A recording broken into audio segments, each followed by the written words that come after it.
The Thing in the Taiga. My name is Daniel Holt, and I have been a park ranger in the remote Alaskan wilderness for the past 15 years. If you've never been up here, let me paint you a picture. Towering pines, endless stretches of frozen rivers, and an eerie silence that makes you feel like the last person on Earth. It's breathtaking, but it can also be utterly terrifying. I have seen my fair share of odd things in these woods. Bizarre animal carcasses, inexplicable tracks in the snow, even an abandoned cabin deep in the forest that seemed to appear and disappear at will. But nothing, and I mean nothing, compares to what I encountered last winter. It was early December, the sun barely grazing the horizon even at midday. I had been assigned to patrol a sector near the Koyukuk River, an area known for its harsh terrain and almost non-existent human presence. It had been a slow week, no missing hikers, no reported animal attacks, nothing but the wind and the occasional sight of a moose wading through the ice. That changed on the fourth night. I was stationed at an outpost cabin, a small wooden structure built decades ago for rangers like me to take shelter in during longer patrols. The wind howled outside, and the temperature had dropped to nearly -40 degrees world. I was warming my hands by the stove when I heard it. A knock. At first I thought it was the wind rattling the old wooden panels, but then it came again, more deliberate this time. 3 knocks. I grabbed my rifle, heart pounding. No one should be out here. No hikers, no hunters. And yet someone, or something, was standing on the other side of my door.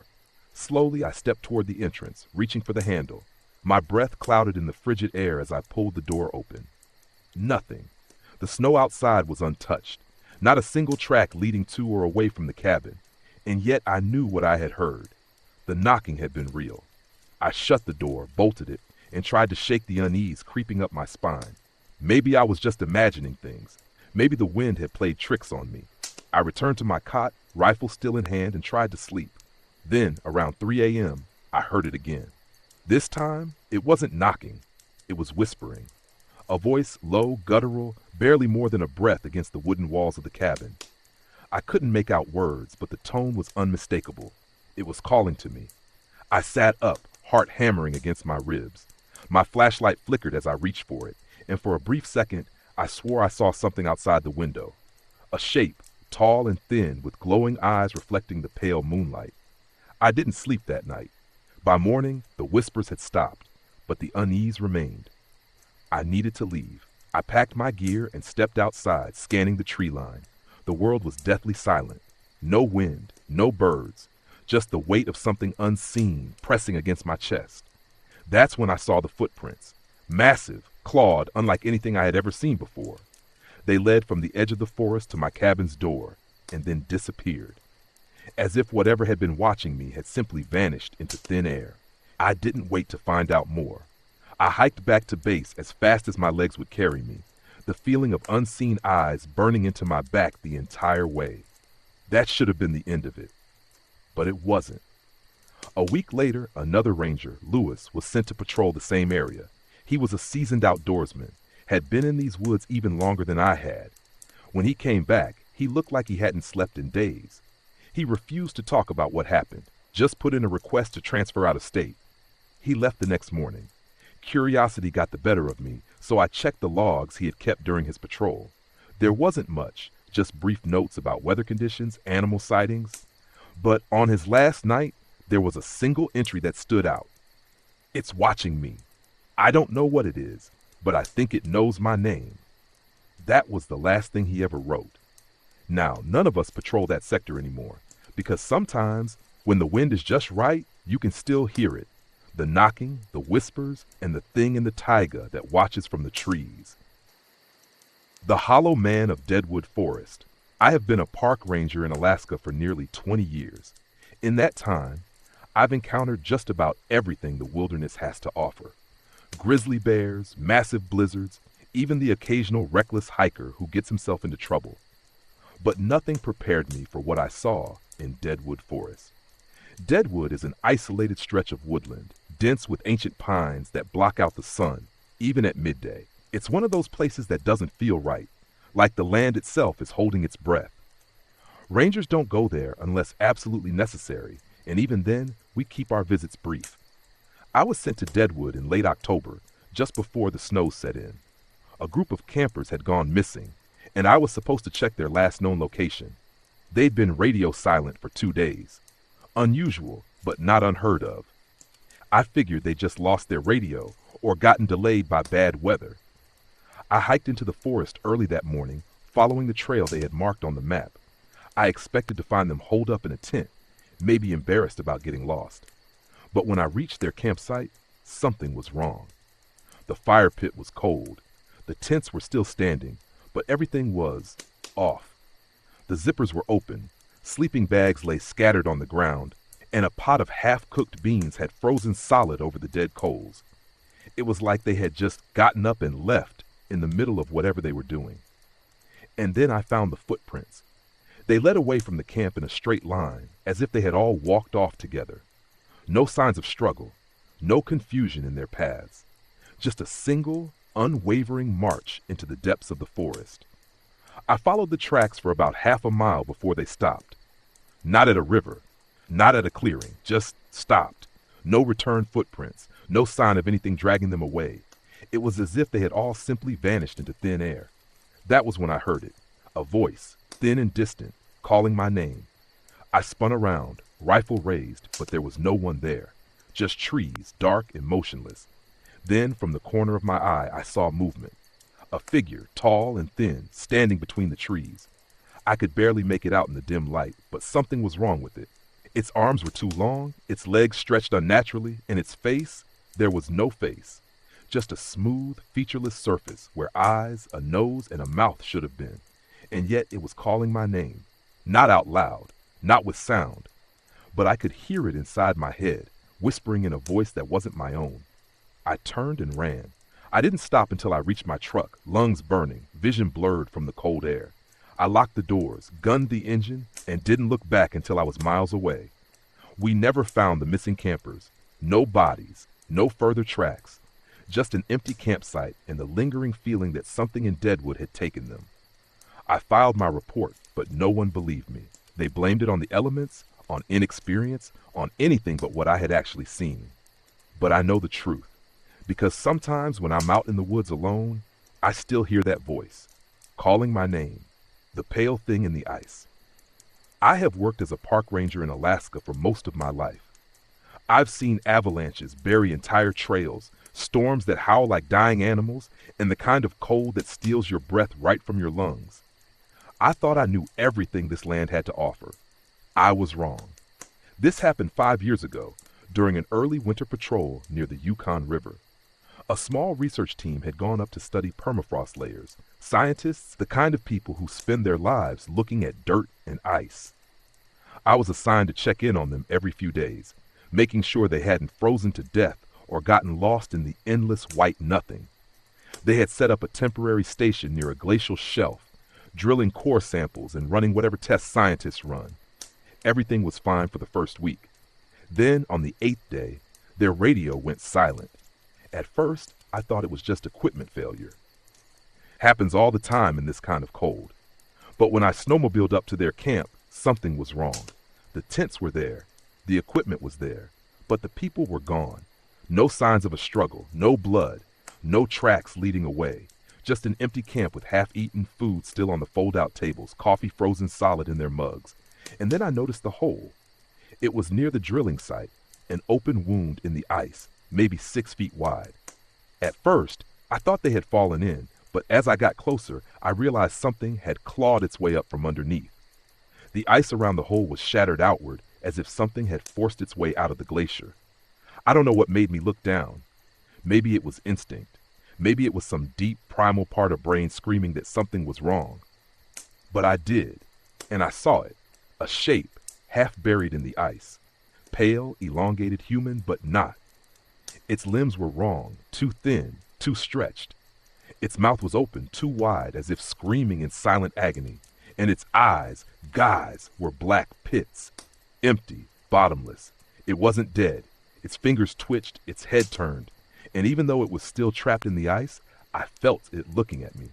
I ran. I remember getting back to my snowmobile. I don't remember the ride back. The next thing I knew, I was at base camp, breathless, frost clinging to my beard. I reported what I saw, but by the time a team was sent back to investigate, the hole in the ice was gone. No sign of the scientists, no sign of it. They ruled it an accident, said the team must have fallen into a crevasse or gotten lost in a storm. But I know the truth. Something was buried in that glacier. Something old. Something that woke up. And whatever it was, it's still out there. The thing that walks at dusk. Being a park ranger in Alaska means you spend a lot of time alone. Miles from civilization, nothing but trees, rivers, and the wind howling through the valleys. Some people find it peaceful. Others, like me, know better. There are things out here that don't have names. Things that move between the trees when the sun dips below the mountains. I've seen them, and I wish I hadn't. This happened in late September, just as the nights were getting longer. I had been assigned to check on a remote fire tower near the Brooks Range, one of those old wooden structures that swayed in the wind, but gave a clear view of the surrounding forest. The ranger stationed there, a guy named Tom, had stopped checking in on the radio. Could have been a dead battery, bad weather, or maybe he just forgot. But protocol is protocol, so I packed up and headed out. The hike took most of the day, and by the time I reached the tower, the sky was bleeding red. Everything looked normal at first. The tower stood tall against the darkening sky, its silhouette jagged against the sinking sun. But when I got closer, I noticed the door was open. Tom never left the door open. I called his name. No answer.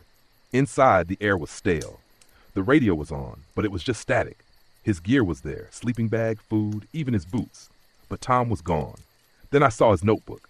It was lying on the desk, open to the last page. He had written something over and over again, filling the entire sheet. It walks at dusk.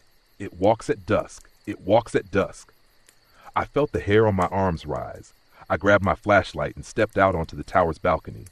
The view stretched for miles, dark trees rolling like waves beneath the dying light, and that's when I saw it. Something was standing at the edge of the tree line. Tall, thin, its arms hanging too low, its head cocked to the side like a bird studying prey. It wasn't moving, just watching. The last sliver of sun disappeared below the horizon, and it took a step forward. I don't remember how long I stood there, frozen in place. It moved slowly, methodically, never rushing, never breaking its unnatural rhythm. One step, then another, then another. I backed into the tower and locked the door. My hands were shaking so badly I could barely hold my rifle. The air inside felt heavy, thick with something I couldn't name. Then the knocking started, soft at first, then harder, then scraping, like nails dragging down the wooden walls. I don't know how long it lasted. An hour? 2? Maybe the whole night? I sat there, rifle pointed at the door, waiting for something to break through, but it never did.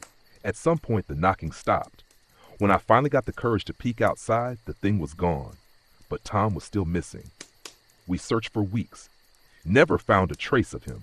The official report said he wandered off, got lost in the forest. But I know the truth. He didn't wander off. Something came for him, and every time I watch the sun set over those trees, I wonder if it's still out there, waiting. The Whispering Hollow. I've been a park ranger in Alaska for over 20 years.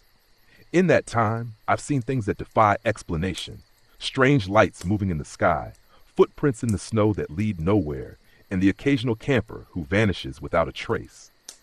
But nothing haunts me like what happened in Whispering Hollow. Whispering Hollow isn't marked on most maps. It's a valley deep in the woods, surrounded by steep cliffs and thick pine trees. Most rangers avoid it. Animals don't go there. Birds refuse to fly over it. Even the wind dies when you step into that place. I was sent there in early November. A group of hunters had gone missing, and I was tasked with finding them. I arrived at their last known location just as the sun dipped below the mountains. Their camp was still there, tents, supplies, even their rifles, but no sign of the men. The fire had burned down to embers, their food left uneaten. And then I heard the whispers. They came from the trees, soft and distant, like voices carried on the wind. At first I thought it was the missing hunters. Maybe they were calling for help. I grabbed my flashlight and followed the sound, pushing deeper into the hollow. The whispers grew louder. Not frantic, not desperate, just calling. The forest around me felt wrong. The trees looked twisted, their trunks bending in unnatural angles. The ground was soft, like something was shifting beneath the moss, and the deeper I went, the colder it became. Then I saw them. The hunters stood in a clearing, perfectly still. Their backs were to me, their heads slightly tilted, as if listening to something I couldn't hear. I called out, but they didn't react. I stepped closer. My breath came out in clouds, my skin prickling with unease. Then, all at once, they turned. Their faces. God, their faces. Their eyes were empty, black pits, their mouths stretched too wide, skin too pale, their lips moving in silent whispers. And then I realized the voices weren't coming from them. They were coming from behind me. I spun around. The trees were closer now, pressing in like a living wall. And within the shadows I saw them, tall, thin figures, their bodies shifting like mist, their mouths open in silent screams. The hunters moved toward me, their empty eyes locked onto mine. I ran. I don't remember getting back to camp. I don't remember the hike out of that cursed place. All I know is that when I finally stopped, I was miles away, my radio buzzing with static, my hands shaking so badly I could barely hold my flashlight. The search for the hunters continued for another week. They were never found. No bodies, no tracks, nothing. The official report said they got lost in the wilderness. But I know better. They never left Whispering Hollow, and neither did the things that took them. The thing in the fog. Being a park ranger in Alaska means you get used to the isolation. The deep woods, the endless silence, the feeling that you're the only living thing for miles. But every once in a while, something reminds you that you're not alone. This happened in early October, just as the last warm days of the year were fading.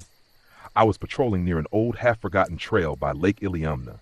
It's a quiet place, too quiet. The locals avoid it. They say the lake is cursed. I never believed in that kind of thing. Until that night. The fog rolled in fast, swallowing the trees, thick as smoke. I've seen fog before, but never like this. It was unnatural, moving against the wind, pressing in on me like something alive. I should have turned back, but then I heard it. A voice, distant but clear. Help me. It was coming from the trees. A woman's voice, weak, pleading. I called out, but she didn't answer. Just kept whispering. Help me, please. I couldn't ignore it. Someone might be lost. I stepped off the trail, pushing through the fog. The trees loomed like ghosts, their branches clawing at my jacket. My boots crunched on the frost-covered ground as I moved deeper, the voice growing clearer. And then I saw her. A woman stood just ahead, barely visible through the mist. She was facing away from me, her hair hanging in long, wet strands. Her dress, thin, tattered, looked like it belonged to another century. Ma'am, I called, stepping closer. Are you hurt? She didn't move. Something was wrong. The air around her shimmered like heat waves rising off pavement. And then, slowly, too slowly, her head began to turn. Not her body, just her head. Turning. Too far. I froze. My pulse thundered in my ears. Her face, if you could call it that, was all wrong. Her eyes were too large, too black. Her mouth stretched wide, wider than any human mouth should. And then she smiled. I ran. I don't remember how I found my way back to the trail. The fog seemed to shift around me, trying to keep me inside, whispering in that same broken voice. Help me. Help me. By the time I reached my truck, the fog had already begun to thin. The woods were silent, empty, as if nothing had ever been there. I radioed the station, reported a possible lost hiker, but we never found anyone. No footprints, no records of a missing person, nothing. I don't go near that lake anymore, because sometimes when the mist rolls in, I can still hear it, the whispering, the laughter, and the thing that wears a woman's face. The eyes in the dark. I've been a park ranger in Alaska for nearly 25 years. In that time, I've learned that the wilderness doesn't care about you. The cold will kill you, the animals will eat you, and if you wander too far from the trails, no one will ever find your body. But there are worse things out here than the cold. Things that watch. It started with a missing hiker, a man named Daniel Hayes, mid-30s, experienced outdoorsman. He had gone out for a solo trip near the Talkeetna Mountains and never came back. His family reported him missing after 3 days of radio silence, so I was sent to track him down. I found his camp deep in the woods, untouched. His backpack was still there. His tent was open. His fire had burned down to ashes. But no Daniel.